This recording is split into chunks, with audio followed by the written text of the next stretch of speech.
Bonjour à toutes et à tous, alors aujourd'hui on se retrouve pour une vidéo totalement particulière, achat manga, hein, non il n'y a rien de particulier et puis de toute façon tu l'as vu dans le titre, donc à un moment donné, concentre-toi. En cette période de déconfinement, j'ai un petit peu craqué, j'ai acheté pas moins de 28 mangas, enfin non j'en ai acheté 26 et j'en ai reçu 2 de la part de Pika Édition. Oui parce que maintenant j'ai un partenariat avec Pika Édition.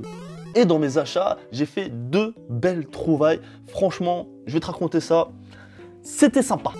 Donc on perd pas de temps et on commence tout de suite avec Gamaran, tome 1, 2, 3 au prix de 3 € l'unité.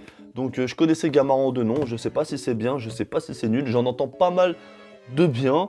3 €, les 3 premiers tomes découvertes, j'achète, hein, j'ai envie de te dire, et puis la couverture elle est pas mal, on a l'impression d'avoir affaire à une sorte de samouraï. Alors si tu connais pas Gamaran, je te rassure, moi non plus, je vais te faire le petit synopsis très rapide. Un seul d'entre eux régnera, ça me fait légèrement penser à la série Highlander, hein, des années 90, si tu connais pas Highlander, je te conseille d'aller checker, tu verras, ça a très mal vieilli. Ça a vraiment très mal vieilli. Hein. À l'ère Edo, le fief Unabara rassemble les maîtres d'arts martiaux, ne vivant que pour le combat. Jusque-là, ça me plaît. On surnomme cette terre l'antre des démons. Gama a seulement 14 ans, mais il décide de représenter l'école Ogame, ou Ogam, je sais pas, lors du grand tournoi d'Unabara. Arrivera-t-il à prouver sa valeur dans cette impitoyable compétition que le combat commence? Alors oui, la fin sonne un petit peu comme Pokémon. Hein. Alors visiblement ça parle directement de tournoi. Bon, moi je suis un client assez facile, tu me parles de combat, de tournoi, ça me plaît déjà plus ou moins. En termes de dessin, on est sur quelque chose de très qualitatif. Je pense que ça fait vraiment du bon travail. Ça a l'air d'être assez explicite, assez détaillé en termes de combat, en termes d'expression de visage. Alors je parle souvent des expressions de visage parce que pour moi c'est ce qui parle le plus.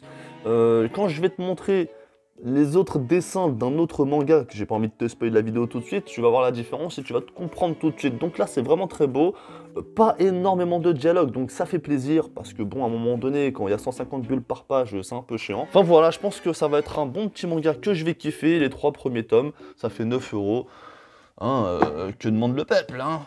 Ensuite aux éditions Kiun, j'ai acheté City Hunter Rebirth, ou Rebirth, si tu préfères. Pour le tome 1 acheté, le tome 2 est offert, donc évidemment je le prends parce que je suis un crevard et j'essaie toujours de faire des économies. Très rapidement, ça parle d'une jeune fille qui vit dans un monde totalement réel, il n'y a pas rien de bizarre, hein, c'est comme si c'était nous. Ou dans son monde, le manga City Hunter existe. Et elle est en surkiff sur Ryo Saiba. Un jour, lorsqu'elle se balade dans la rue, bon, j'ai feuilleté vite fait, mais je me rappelle plus très bien c'est quoi. Je crois elle tombe ou elle se fait bousculer et elle atterrit dans le monde de City Hunter. Connaissant les aventures de City Hunter de base, je pense que ça peut être extrêmement sympa d'avoir une sorte de renaissance.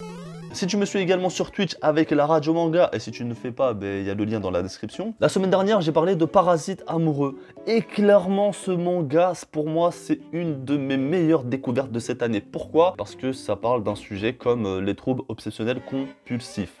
J'espère que j'ai bien dit le mot. Hein. Et moi, j'en ai pas. Voilà, j'ai pas de problème. Et je ne connais personne qui en a non plus.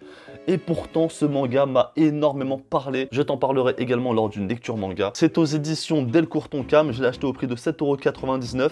Je te fais rapidement le speech. Kengo Kosaka, un jeune chômeur, et Igiri Sanagi, une lycéenne qui ne va plus en cours, décident de s'entraider afin de se réadapter à la vie en société et finissent par tomber amoureux. Mais leurs jours de bonheur ne dureront pas. Ils l'ignorent tous les deux, pourtant cet amour est bel et bien celui de 2 marionnettes contrôlées par... Et là je te dis pas la fin parce que sinon je te spoil. Alors ça ressemble de loin à un shoujo. On peut croire que... Non, pas du tout. Et quand bien même si ça avait été un shoujo, franchement moi ça me dérange pas de lire des shoujo tant qu'ils sont bons. Ce manga, comme je l'ai dit, pour moi est clairement un ovni par rapport à ce que j'ai l'habitude de lire. Ah bah oui, en plus lui il est dans la catégorie shonen. J'ai pas compris pourquoi, sûrement parce que à partir du tome 2 ça va être très fantastique apparemment, parce qu'il est dans la classification de mémoire fantastique et je sais plus quoi, bon enfin bref. Bon là j'avoue je te le vends mal, mais quand je vais faire ma petite vidéo dessus, je te jure que tu vas kiffer.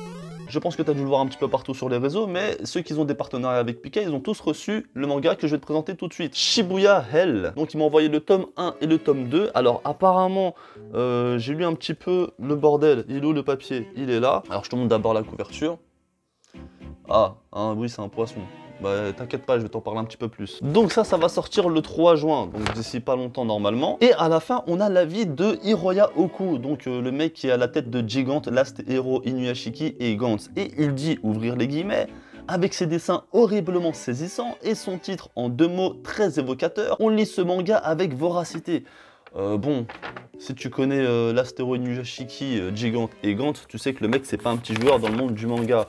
Et limite il est en train de valider Shibuya Hell, j'ai oublié le nom. Et donc comme je disais, ça parle de quoi? Ça parle du quartier de Shibuya qui est ultra branché de Tokyo. 14h50, je sais pas pourquoi ils précisent l'heure, mais apparemment ça doit avoir son importance. J'ai toujours espéré qu'un événement bousculerait un jour mon quotidien de lycéen peu morne. Le genre de rebondissement que le cinéaste amateur que je suis peut voir dans ses films préférés, mais pas ce genre-là. J'ai vu des passants se faire dévorer par ces poissons géants qui sont apparus tout à coup, flottant partout dans le quartier. Ouais, en fait, je suis en train de réaliser ce que je suis en train de lire, tout simplement. Ces créatures sont réelles, ce ne sont ni des effets spéciaux, ni des trucages, elles ont faim de chair humaine, moi et d'autres survivants tentons de leur échapper, mais tout porte à croire que nous sommes bel et bien coincés dans cet enfer. Alors, si j'ai bien compris, voilà, des poissons géants vont apparaître sur Shibuya, qui est un quartier de Tokyo, et ils vont se mettre à bouffer des gens, et eux, ils vont devoir survivre. Donc, alors, ça a l'air d'être un survival game, je sais pas si c'est comme ça qu'on dit, un survivor, si tu veux. Je te cache pas, ça me donne pas envie. Désolé Picard, hein, c'est très gentil, mais là, le synopsis, il me donne pas envie. Mais comme j'ai regardé un petit peu sur internet et sur les réseaux, il a l'air pas mal. Donc je vais le lire et je t'en parlerai un peu plus. Alors, en termes de poisson, c'est super réaliste. Alors techniquement, lui, il est dangereux. Hein. J'espère que c'est pas un poisson rouge. Tiens, voilà, je cherchais une page. Il y en a une plutôt belle à ce niveau-là. Donc pour l'instant, tout ce que je t'ai montré, c'est du neuf. Et pour finir sur mes achats manga en neuf, j'ai acheté le tome 1, 2, 3 et 4 de Beastar. Alors Beastar, moi je l'ai découvert sur Netflix avec l'animé qui est fait en CGI et qui est une CGI magnifique, mon pote. Et l'histoire, elle est vraiment, j'en ai déjà parlé dans une vidéo, je crois c'est 3 animés à voir sur Netflix. Oui, avec un gros titre limite plus que aguicheur. Et justement, quand je te disais tout à l'heure que le visage des personnages était très important à mon sens, quand tu ouvres Beastar et que tu vois ça, tu dis non. Tout ce qui est anthropomorphe, d'accord. Tout ce qui est personnage extraterrestre, animalier, humanoïde, pourquoi pas, mais à un moment donné, fais un effort sur le coup de crayon parce que là...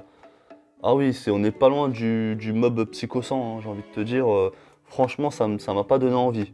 Ça m'a clairement pas donné envie. C'est dégueulasse. Legoshi, on dirait un chien mouillé. Je suis désolé. Non, lui, il est censé être ultra classe, ultra badass. Non, on dirait qu'il a le sida. Mais bon, comme j'ai envie de... Moi, sur Netflix, il n'y a que la saison 1. J'ai tellement kiffé que je me suis dit, il me les faut en manga et il faut que je puisse lire la suite. Et la suite, la saison 1, pardon, je crois, ça s'arrête à peu près au tome 5-6. Donc bon j'ai acheté des mangas comme un bon pigeon. Je suis parti à Easy Cash, hein, évidemment, mon domaine de prédilection. Et j'ai trouvé le tome 5, 6, 7 et 8 pour le prix de 3,99€ avec 2 mangas achetés, un manga offert. Donc en fait, j'ai acheté 3 mangas et il y en a un qui a été gratuit là-dedans, dans l'histoire. Et à l'état de conservation quasi neuf. Même neuf, j'ai envie de te dire, parce que le mec, ça a peut-être pas dû lui plaire, ou il a eu un problème, il a dû vendre ses mangas, et il a ramené la série complète. Bon, j'avais pas suffisamment d'argent pour tout acheter, hein, mais... Et là, on en vient à ce que je voulais te présenter. Je pense que normalement, vous devez connaître Kenshin le Vagabond. Hein, donc j'ai déjà le tome 1 que j'ai acheté lorsque j'étais chez Jérémy Sensei. Je l'avais trouvé, je crois, pour 1,99€ ou 2,50€, je sais plus. Et là, pareil, à Easy Cash, pour 2,99€, le tome 2 et le tome 3. Donc ah non, le tome 3 et le tome 4, pardon. Parce que moi, j'ai lequel déjà? Moi, j'ai que le tome 1. Mais bon, c'est pas grave. Je les ai vus, j'étais obligé de les prendre. Mais il faut savoir que ça, c'est la toute première édition. Donc, je veux dire, c'est pas... la fête à Toto. Ça n'a aucun rapport, encore une fois.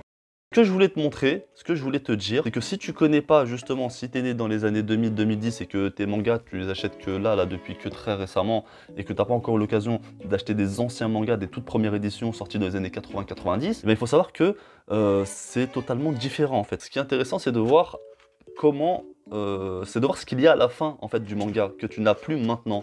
C'est-à-dire que tu as ça. tous les numéros du manga, tous les numéros manga, ils te mettent un numéro de téléphone, et en plus, je crois que c'est en francs, ouais, 2,23 francs, toute taxe la minute, donc c'est vraiment, pour moi, c'est collector, c'est sentimental. Ensuite, tu tournes la page, le club manga, t'as des références juste en haut.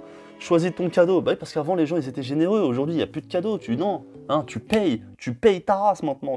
Choisis ton cadeau en l'indiquant sur la carte à points, qui est juste là, tu vois, franchement c'était génial, on te donnait envie c'était l'âge d'or du manga, on te donnait envie d'acheter des figurines, des cartes, d'autres mangas, tu vois. Donc, et c'était bien, je choisis mon cadeau en l'indiquant sur la carte à points à découper à la couverture. Alors oui, il faut un petit peu, écorcher ton manga, il faut clairement le découper, il faut découper ça. Bon, c'est pas ouf. Et puis là, tu avais le club manga avec, comment dirais-je, toutes les informations pour Hachette. C'est une boutique. Si tu veux seulement faire partie du club, blablabla, tu mets tes petites croix, tu mets tes petites informations, tu mets ici la signature de tes parents si tu étais mineur, et puis tu colles tes points, et puis t'envoies ça, et puis après tu vois, t'as un petit garçon, t'es content, hein. Donc voilà, j'aime beaucoup ce genre en fait, c'est de la nostalgie, clairement, j'achète ça, c'est pour la nostalgie, et puis parce que bon, Kenshin le Vagabond, c'est quelque chose de très culte dans l'univers du manga. Et là, alors je te raconte très rapidement, donc je suis en train de faire mes achats à Easy Cash, et après Beastar, Kenshin le Vagabond, et je crois que c'était tout, pour moi il n'y avait plus rien. Je commence à marcher, je baisse la tête en bas, et qu'est-ce que je vois? 10 tomes de Saint Seiya, les Chevaliers du Zodiaque, les 10 premiers tomes de la toute première édition en France, qui est sortie en 1996 ou 17, attends je vais vérifier, et chez Kana en 97. Exactement. Je viens de le dire, c'est aux éditions Kana. Et là, les 10 tomes, je les ai achetés pour 19,99 €. Bon, on va dire 20 €, c'est-à-dire 2 € le tome, c'est que dalle. Tu peux checker sur internet. J'ai vu des prix à la fois très attractifs comme 5-6 €.